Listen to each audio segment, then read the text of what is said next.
पर सियासत के साथ। दरअसल बिहार में चुनावी लड़ाई वक्फ कानून को फाड़ने पर आ गई है।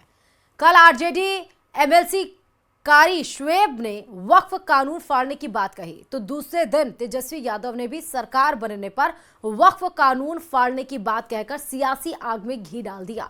देखिए इसी पर यह रिपोर्ट।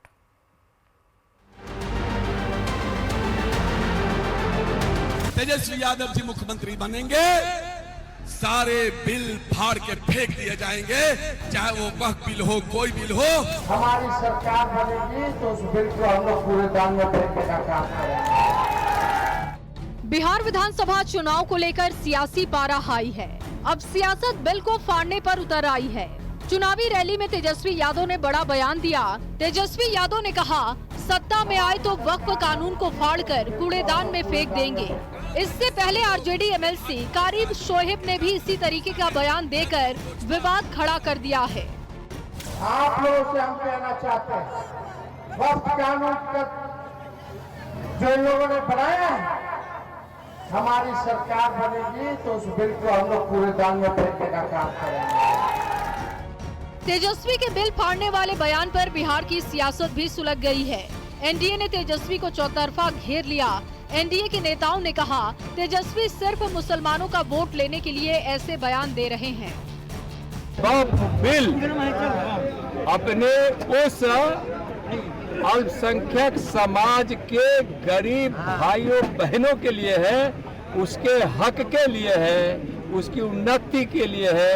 इसका मतलब कि आप हमारे अल्पसंख्यक भाइयों में जो गरीब है उस पर आप अत्याचार करेंगे, आपकी सरकार आएगी और नहीं आपका बिल फाड़ पाएंगे। अरे वक्फ बिल जो है पास हो चुका है, अब कौन बिल आएगा? अब तो पास हो चुका है पार्लियामेंट से, कानून बन चुके हैं। इसलिए इस तरह की गलतफहमी किसी को नहीं पालनी चाहिए। मूर्खता पर मैं क्या कहूं, ये संसद का कानून है। संसद के द्वारा पारित कानून को संसद ही वापस ले सकती है। वक्फ संशोधन कानून को संसद ने अप्रैल महीने में पारित किया था। एनडीए की सरकार ने इसे मुस्लिम समुदाय के अधिकारों को सशक्त करने वाला कानून बताया। इस कानून को लेकर एक दिन पहले ही आरजेडी के एमएलसी मोहम्मद कारी शुएब ने विवाद खड़ा करते हुए कहा था कि अगर तेजस्वी मुख्यमंत्री बने तो वक्फ बिल फाड़कर फेंक देंगे। अब तेजस्वी ने खुद बिल को फाड़ने वाला बयान देकर बिहार की चुनावी तपिश को और बढ़ा दिया है। न्यूज़ 18 के लिए कटिहार से सुब्रत के साथ ब्यूरो रिपोर्ट। उत्तर प्रदेश के सीएम योगी आदित्यनाथ ने पीएम मोदी को अयोध्या में राम मंदिर के ध्वजारोहण और नोएडा इंटरनेशनल एयरपोर्ट के उद्घाटन के लिए आमंत्रित किया। वहीं यूपी के कई अहम मुद्दों पर बात भी की। ऐसे में माना यह जा रहा है कि पीएम मोदी के यूपी में कई दौरे होंगे, जहां वो 2027 के एजेंडे को धार दे सकते हैं। देखिए इसी पर यह रिपोर्ट।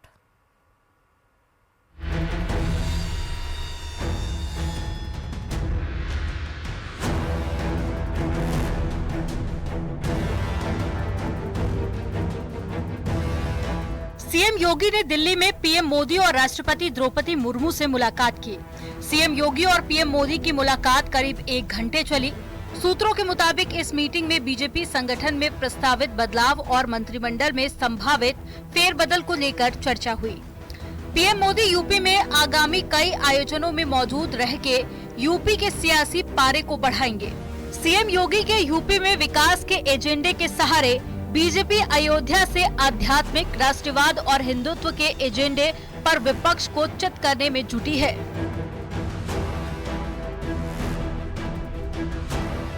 योगी जी और मोदी जी की जो जोड़ी है, यह एक डबल इंजन की सरकार देश को और प्रदेश को द्रुत गति से आगे ले जा रही है। जिस समाजवादी पार्टी की सरकार में उत्तर प्रदेश एक बीमारू राज्य और अपराध से ग्रसित राज्य माना जाता था, आज योगी आदित्यनाथ जी के नेतृत्व में और प्रधानमंत्री नरेंद्र मोदी जी के विजन के कारण वह जो है एक औद्योगिक राज्य के रूप में स्थापित हुआ है।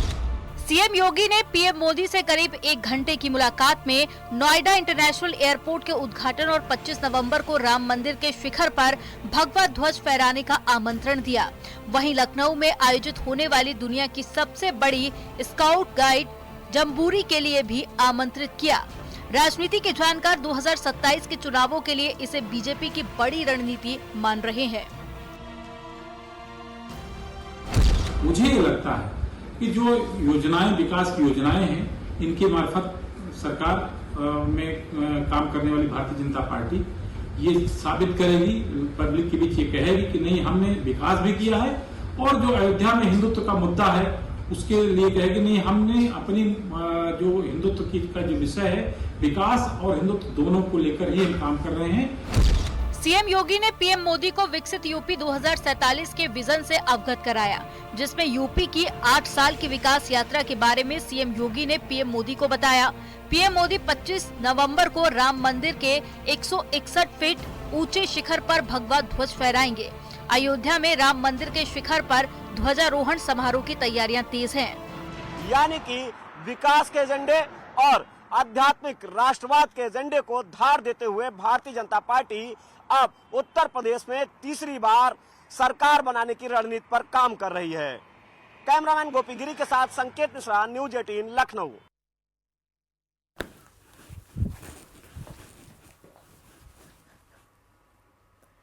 देश का सिर झुकाने वाले, इंदौर को शर्मसार करने वाले वहशी अकील की आज क्राइम कुंडली खुलेगी। आरोपी इतना बेखौफ था कि जिसने ऑस्ट्रेलियाई महिला क्रिकेटर से एक बार नहीं 2 बार छेड़छाड़ की। इस आरोपी का सीसीटीवी फुटेज भी सामने आया है और इसके अपराधों की फेहरिस्त देखेंगे तो आप दंग रह जाएंगे। पुलिस का कहना है कि आरोपी पर एनएसए लगेगा। देखिए रिपोर्ट।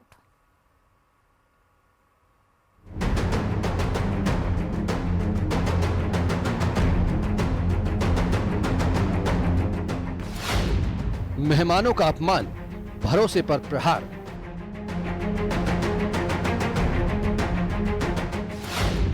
ऑस्ट्रेलियाई महिला क्रिकेटर से छेड़छाड़।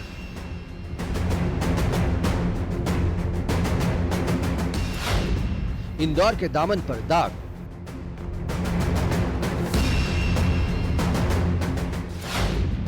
अकील की शर्मनाक करतूत, देश शर्मसार।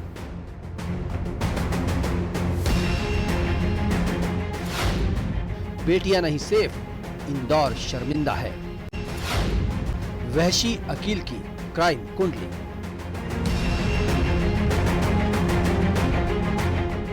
जिसकी शर्मनाक करतूत ने देश का सिर झुका दिया, उसकी गंदी निगाहों ने इंदौर के दामन पर दाग लगा दिया। जिसकी हरकतें सवाल बनकर खड़ी हो गई। क्या इंदौर में बेटियां सुरक्षित नहीं? क्या देश के सबसे स्वच्छ शहर इंदौर में ऐसी गंदी निगाहों वाले शैतान बेखौफ होकर घूम रहे हैं? ऑस्ट्रेलियाई महिला क्रिकेटर के साथ हुई छेड़छाड़ सुरक्षा पर सवाल खड़े करती है। आखिर क्यों हुआ मेहमानों का अपमान? इंदौर की तहजीब तो ऐसी नहीं है, लेकिन गंदी निगाह वाले अकील जैसे मनचले बदनुमा दाग लगा देते हैं। जो आरोपी लड़खड़ा रहा है, ठीक से चल भी नहीं पा रहा, उसका ये सीसीटीवी फुटेज देखिए। ऑस्ट्रेलियाई महिला क्रिकेटर्स के साथ छेड़छाड़ करने के बाद आरोपी अकील शेख गली गली से ऐसे बाइक से भाग रहा था। आरोपी की बाइक बहन हिना बी के नाम से रजिस्टर्ड है। 4 दिन पहले ही आरोपी ने नई बाइक खरीदी थी। इस बाइक नंबर से पुलिस आरोपी तक पहुंच गई थी। पुलिस की क्राइम डायरी में लिस्टेड बदमाश है, आलतक अपराधी है अकील शेख। इस वहशी की जन्म कुंडली सुनिए। पेशे से पेंटर, 1 दर्जन अपराध दर्ज। जेल से सजा काट कर बाहर आया था। 4 महीने पहले भैरवगढ़ जेल में बंद था। अकील उर्फ नाइट्रा लूट डकैती में माहिर है। हत्या का प्रयास, ड्रग तस्करी, अड़ीबाजी का इल्जाम है। पेशे से पेंटर अकील की कुंडली सुनकर आप समझ सकते हैं खतरा कितना बड़ा हो सकता था। ऑस्ट्रेलियाई महिला खिलाड़ियों के साथ कुछ भी हो सकता था। अकील शेख का जो है, इसका क्रिमिनल बैकग्राउंड है। इसके खिलाफ लगभग 10 से 12 अपराध पंजीबद्ध है शहर के विभिन्न थानों में, दूसरे जिले में भी। और ये जो पेशे से पेंटर है और इसका जो मूल रूप से खजराना का रहने वाला था, लेकिन अभी आजाद नगर रह रहा है। इसके माता पिता मजदूर हैं। तो इसको फिलहाल अरेस्ट किया गया था और 1 दिन की पुलिस रिमांड ली गई थी। तो आज 1 दिन की पुलिस रिमांड आज खत्म होगी, तो इसको फिर माननीय न्यायालय के समक्ष पेश किया जाकर जीआर के लिए अप्रोच किया जाएगा। सीसीटीवी कैमरे में एक युवक नजर आ रहा है, तो कोहनी मारते हुए निकल रहा है। कोहनी मारते हुए यहाँ से वो निकल रहा है। बस इसके अलावा मुझे आपने देखा था? नहीं, सीसीटीवी कैमरे में आया है वो, ऐसी जानकारी लगी मुझे। सीसीटीवी कैमरे को क्या जब्त कर लिया गया? हाँ, वो डीवीआर लेके गए। इस मामले में मंत्री कैलाश विजयवर्गीय ने क्या नसीहत दी है, ये भी सुनिए। कोई सा भी खिलाड़ी हो कहीं पर भी जाता है, जैसे हम लोग भी बाहर जाते हैं तो कम से कम एक लोकल आदमी को तो बताते ही हैं। खिलाड़ियों को भी इससे मेरा ख्याल है कि ध्यान में आएगा कि अब भविष्य में हम कभी भी अपना स्थान छोड़ें तो हमारी सिक्योरिटी या लोकल एडमिनिस्ट्रेशन को बता के निकलें। क्यों सवाल है कि आखिर चूक कहाँ हुई, तो इसका जवाब नहीं है पुलिस वालों के पास। बस जवाब यही है कि जांच की जा रही है। ये जो इंटरनेशनल जो प्रोटोकॉल्स होते हैं, जिस तरह के मैचेज होते हैं, उनके कई स्टेक होल्डर होते हैं, उनके खुद के भी सिक्योरिटी प्रोटोकॉल्स होते हैं, जैसे कि BCCI हो या फिर MPCA हो या फिर इंदौर पुलिस कमिश्नरेट। तो इसमें ऑलरेडी इनकी सबके अपने अपने सिक्योरिटी प्रोटोकॉल्स होते हैं। इसमें एक जॉइंट मीटिंग ली जाकर और इसमें एक प्रोटोकॉल सिक्योरिटी प्रोटोकॉल सेट किए गए थे। अब उसमें कहाँ कमी आई है इसको एग्जामिन किया जा रहा है सीनियर लेवल से और उसमें देखा जा रहा है। समाज में घूम रहे ऐसे दरिंदों की वजह से ही इंसानियत दागदार होती है, भरोसे पर प्रहार होता है। आखिर ऐसे वकील कब तक देश का सिर शर्म से झुकाते रहेंगे? इंदौर में मिथिलेश गुप्ता के साथ bureau report news 18 Madhya Pradesh Chhattisgarh. Delhi police ने ISIS के जिस खतरनाक मॉड्यूल का खुलासा किया था उसमें अब चौंकाने वाले खुलासे हो रहे हैं। भोपाल के निशातपुरा से गिरफ्तार 20 साल के सैयद अदनान उर्फ अबू मोहम्मद की सोच खौफनाक थी। अदनान खुद को मास्टर मोस्ट वांटेड आतंकी हक्कानी का अनुयायी मानता था और 2024 में ज्ञानव्यापी मामले में फैसला सुनाने वाले जज को धमकी भी दी थी। देखिए रिपोर्ट।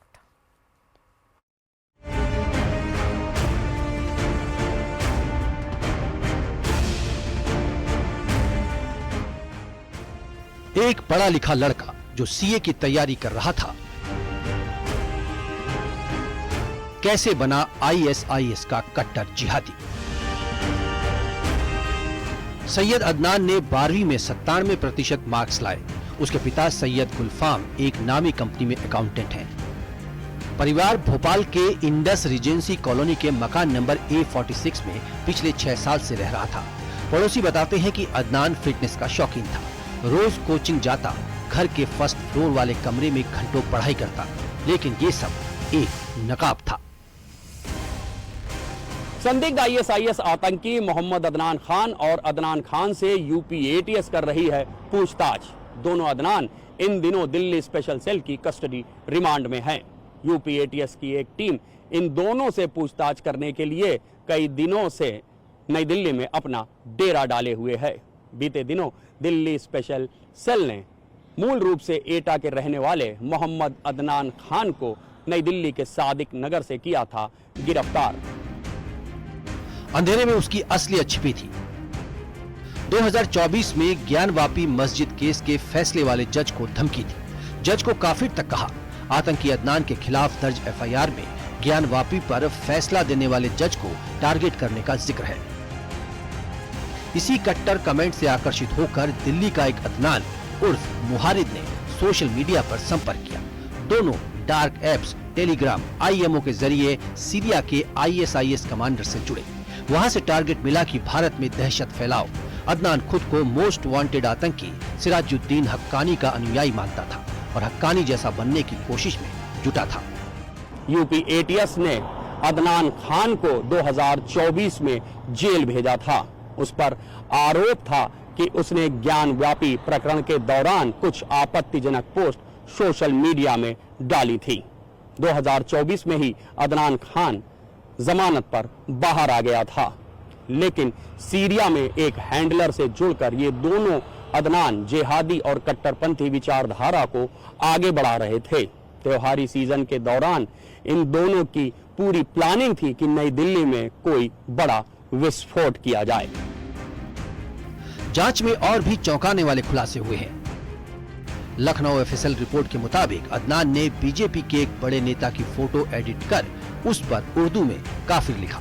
2024 में रिलीज हुई फिल्म हमारे 12 के खिलाफ सोशल मीडिया पर उग्र पोस्ट शेयर किए। इंस्टाग्राम पर खिलजी नाम से फेक अकाउंट चलाता। व्हाट्सएप ग्रुप्स में धार्मिक कट्टरता की सामग्री बांटता। अपने दिल्ली वाले साथी के साथ हथियार जुटाने की प्लानिंग कर रहा था। इस बात के सबूत मिले थे कि मोहम्मद अदनान को भोपाल का अदनान खान जिहादी और कट्टरपंथी वीडियो भेज रहा है, जिन्हें एडिट करके सोशल मीडिया में प्रसारित कर रहा था मोहम्मद अदनान। मोहम्मद अदनान के कब्जे से कुछ विस्फोटक सामग्री और जिहादी साहित्य भी बरामद हुआ है। 18 अक्टूबर सुबह 4 बजे दिल्ली पुलिस की स्पेशल सेल ने भोपाल एटीएस की मदद से अदनान को उसके घर से दबोच लिया। कमरे से धार्मिक कट्टर किताबें, लैपटॉप, मोबाइल जब्त। संदिग्ध इलेक्ट्रॉनिक गैजेट्स भी बरामद। पूछताछ में अदनान ने कबूल किया कि रोज 8 से 10 घंटे अकेले बैठकर मिशन प्लान करता था। दिल्ली के मॉल और पार्क्स की उसने रेकी भी कर रखी थी, बस त्योहारों पर फिदायीन अटैक की ट्रेनिंग ले रहा था। Bureau report, news 18।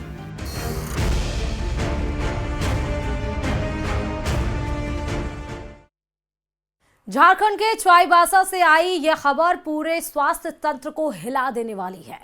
सदर अस्पताल के ब्लड बैंक पर थैलेसीमिया पीड़ित बच्चों को HIV संक्रमित खून चढ़ाने के आरोप के बाद हाईकोर्ट ने स्वतः संज्ञान लेते हुए सरकार से जवाब मांगा है, जबकि स्वास्थ्य विभाग की टीम मौके पर जांच में जुटी है। देखिए रिपोर्ट।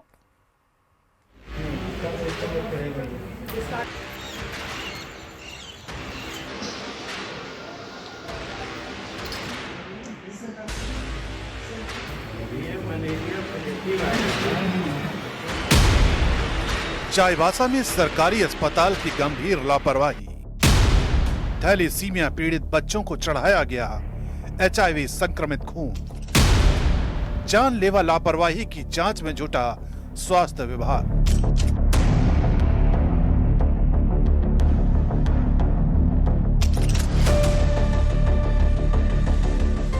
चाईबासा सदर अस्पताल का ब्लड बैंक अब सवालों के घेरे में है।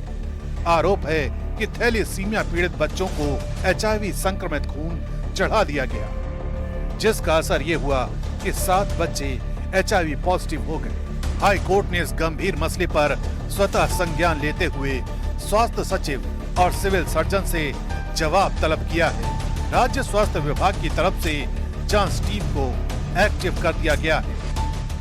पश्चिमी सिंहभूम चाईबासा जिले के एक थैलेसीमिया पीड़ित बच्चे के HIV संक्रमित पाए जाने के बाद उसके परिजनों ने सदर अस्पताल परिसर स्थित ब्लड बैंक पर HIV संक्रमित खून चढ़ाने का आरोप लगाया था। झारखंड हाईकोर्ट द्वारा स्वास्थ्य विभाग को ये नोटिस दिया गया कि इस बारे में जांच रिपोर्ट सौंपा जाए।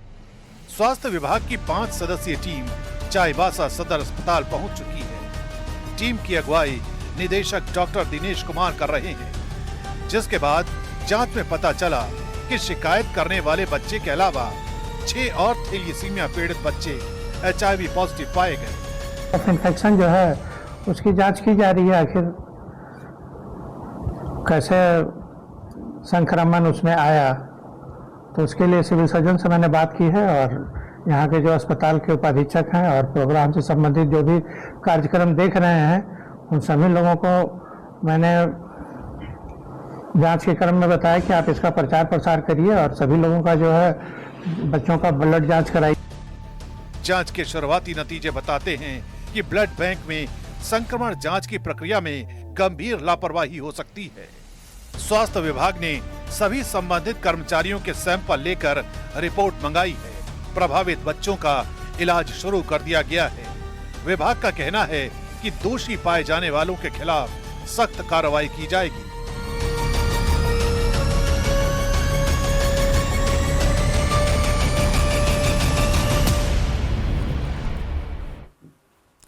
तेजस्वी यादव ने एक बार फिर जनता से वादों की झड़ी लगा दी है।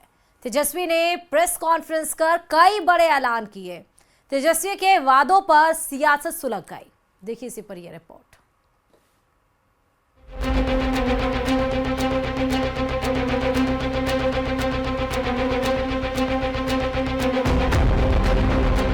चुनावी मौसम में तेजस्वी यादव ने एक बार फिर वादों की झड़ी लगा दी है। महागठबंधन के सीएम फेस तेजस्वी यादव ने कई चुनावी वादे किए।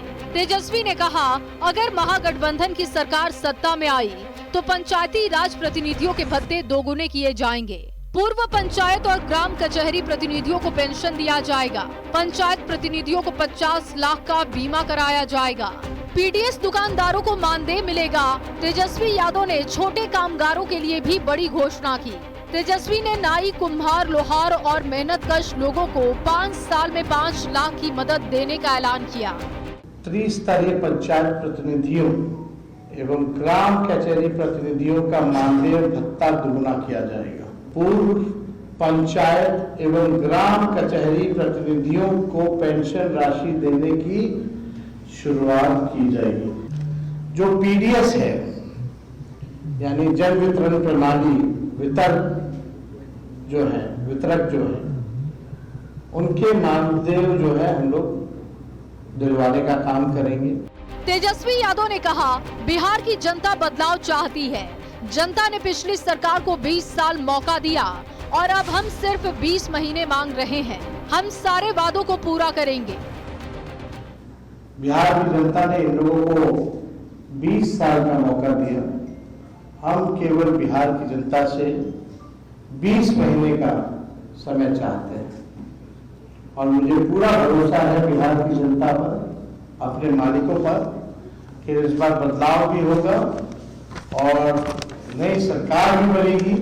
तेजस्वी के वादों पर बिहार की सियासत भी सुलग गई है।